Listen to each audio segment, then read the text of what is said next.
सभी भैया बहनों को नमस्ते, सभी दोस्तों को नमस्ते। आज हम आपको पढ़ा रहे हैं कक्षा 12 रसायन विज्ञान अध्याय 2 विलयन पार्ट 6 बर्कले हार्टले विधि से परासरण दाब कैसे ज्ञात किया जाता है। जी, परासरण दाब कैसे ज्ञात किया जाता है। तो सबसे पहले आप हमारे चैनल को सब्सक्राइब करें, लाइक करें और अंत तक वीडियो देखें और कमेंट जरूर करें। तो सबसे पहले हम आपको बताते हैं परासरण दाब क्या है थोड़ा सा। तो विलयन परासरण क्रिया को रोकने के लिए जो बाह्य दाब लगाया जाता है वह परासरण दाब कहलाता है। परासरण बता चुके हैं, इस पिछले भाग 5 में हम बता चुके हैं। जो ना देखे होंगे तो वो वीडियो को जरूर देखें और इस वीडियो को अंत तक देखें।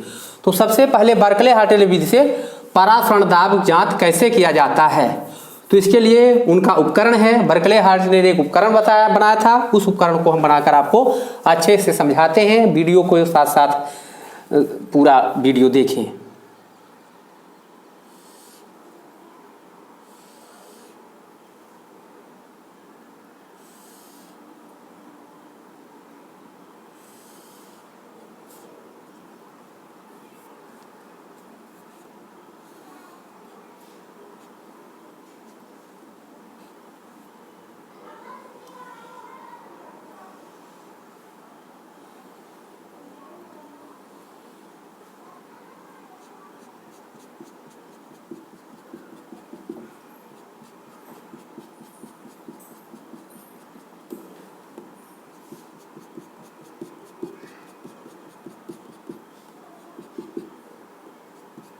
ये कॉपर फेरोसाइनाइड के अर्धपारगम्य झिल्ली बना रहे हैं।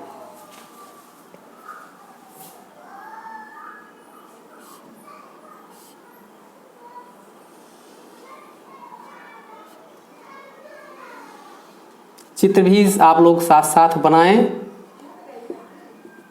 इसमें शुद्ध आसुत जल भर दिया जाता है, शुद्ध आसुत जल। यहाँ पर एक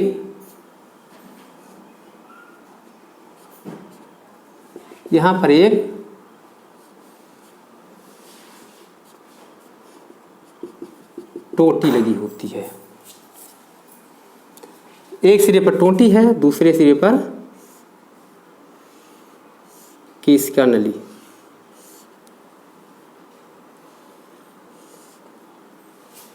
इस प्रकार से केशिका नली होती है।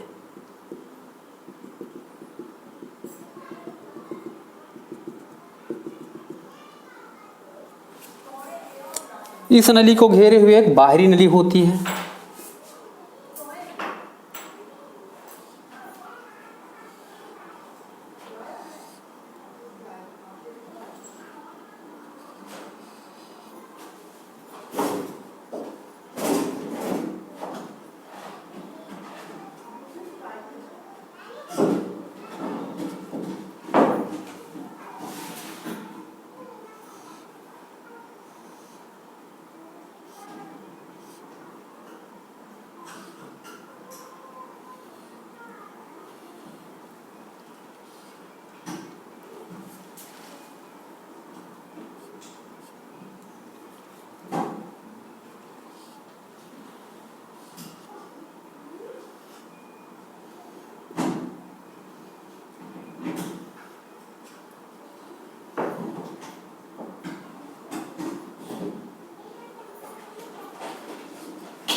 इसमें वह विलयन भरा जाता है जिसका परासरण दाब ज्ञात करना होता है। इन दोनों बाहरी नलियों में विलयन भर दिया जाता है, विलयन जिसका परासरण दाब ज्ञात करना होता है। और यहाँ पर एक पिस्टन लगा दिया जाता है और यहाँ पर एक दाब मापी लगी होती है। यहाँ पर एक दाब मापी लगी होती है। यह है उपकरण बर्कले हार्टले विधि से परासरण दाब ज्ञात करना। तो यह है टोटीदार कीप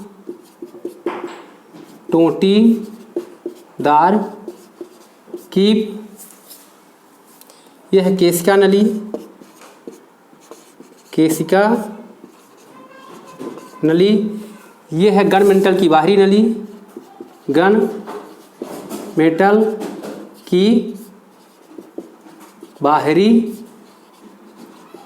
नली। और यह है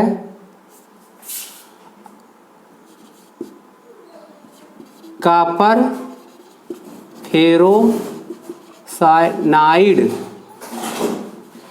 की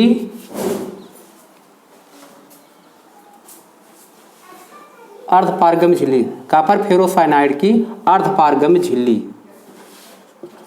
अर्धपारगम्य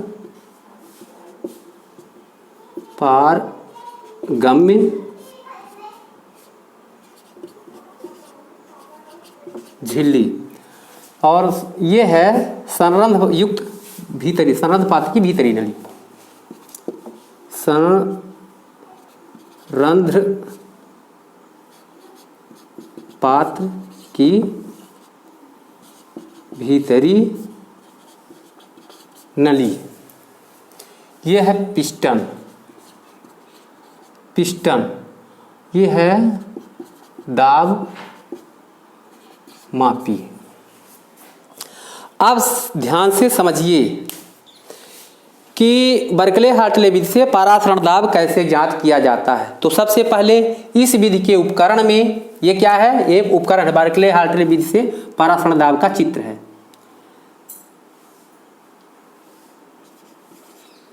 बर्कले हार्टले का उपकरण। तो इस विधि के उपकरण में लिखेंगे, इस विधि के उपकरण में दो संकेंद्रीय नलियां होती हैं। इस विधि के उपकरण में दो संकेंद्रीय नलियां होती हैं। भीतरी नली जो होती है संरंध्र पात्र की बनी होती है, जिस पर विद्युत विधि के द्वारा तैयार किया हुआ कॉपर फेरोसाइनाइड की अर्धपारगम्य झिल्ली लगी होती है। इसके चारों तरफ घेरे हुए एक बाहरी नली फिट होती है जो गणमेंटल की बनी होती है, जिसमें दो नलियां होती है। दोनों नलियों को हमने बता दिया। तो क्या लिखेंगे, कहाँ से शुरू करेंगे, कॉपी में किस तरह से लिखना है, ये चित्र बनाएंगे और उसी तरह से वर्णन करेंगे, जिस तरह से हम बता रहे हैं उसी तरह से आपको लिखना है। तो शुरू करें, ध्यान से सुनिए। इस विधि के उपकरण में दो संकेंद्रीय नलियां होती हैं। भीतरी नली संरंध्र पात्र की बनी होती है, जिस पर विद्युत विधि के द्वारा तैयार किया हुआ कॉपर फेरोसाइनाइड की अर्धपारगम्य झिल्ली लगी होती है। इसके एक सिरे पर केशिका नली और दूसरे सिरे पर टोटीदार कीप लगी होती है और इस नली में शुद्ध अशुद्ध जल भर दिया जाता है। इस नली को घेरे हुए एक बाहरी नली, गणमेंटल की एक बाहरी नली फिट होती है, जिसमें वह विलयन भरा जाता है जिसका पारासरण दाब निकालना होता है। इस विलयन में, इस बाहरी नली में एक पिस्टन और एक दाब मापी लगा होता है। तो ये उपकरण का वर्णन हुआ। अब इसके अंदर की क्रिया लिखेंगे। तो आरंभ में केशिका नली में जल की तल की ऊंचाई नोट कर लेते हैं, और जब परासरण की क्रिया होने लगती है तो जल का तल केशिका नली में नीचे आ जाता है और शुद्ध जल जो होता है परासरण क्रिया के द्वारा विलयन की ओर जाने लगते हैं। जब परासरण क्रिया होने लगती है तो जल का स्तर नीचे आ जाता है, केशिका नली में जल का तल नीचे आ जाता है। उस स्थिति में हम पिस्टन के द्वारा एक दाब लगाते हैं, और दाब तब तक लगाते हैं जब तक जल का तल स्थिर न हो जाए, केशिका नली में जल का तल स्थिर न हो जाए। वह दाब जो होता है विलयन का परासरण दाब कहलाता है। समझ में आ गया? फिर से एक बार बता दें। अब रिपीट करके इसको बार बार वीडियो देख सकते हैं और समझ सकते हैं, लेकिन एक बार हम आपको फिर से बताते हैं। सर्वप्रथम चित्र बन गया तो इसी में बन जाएगा। सर्वप्रथम क्या लिखेंगे, इस विधि के उपकरण में दो संकेंद्रीय नलियां होती हैं। भीतरी नली जो होती है संरंध्र पात्र की बनी होती है, जिस पर विद्युत विधि के द्वारा तैयार किया हुआ कॉपर फेरोसाइनाइड का अर्धपारगम्य झिल्ली लगी होती है। इसके एक सिरे पर केशिका नली, दूसरे सिरे पर टोटीदार कीप लगी होती है। इसमें के अंदर शुद्ध अशुद्ध जल भर दिया जाता है। इसके चारों तरफ घेरे हुए एक बाहरी नली, गणमेंटल की बनी बाहरी नली फिट होती है, जिसमें एक दाब मापी और एक पिस्टन लगा होता है। इस नली में वह विलयन भर दिया जाता है जिसका परासरण दाब निकालना होता है।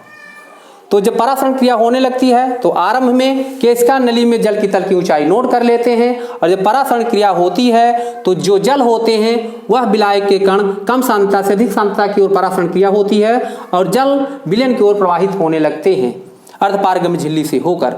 तो केशिका नली में जल का तल नीचे आ जाता है। इस स्थिति में हम पिस्टन के द्वारा दाब लगाते हैं, और दाब तब तक लगाते हैं जब तक केशिका नली में जल का तल स्थिर ना हो जाए। वह दाब जो होता है विलयन का परासरण दाब कहलाता है, जिसे हम दाब मापी से नोट कर लेते हैं। धन्यवाद।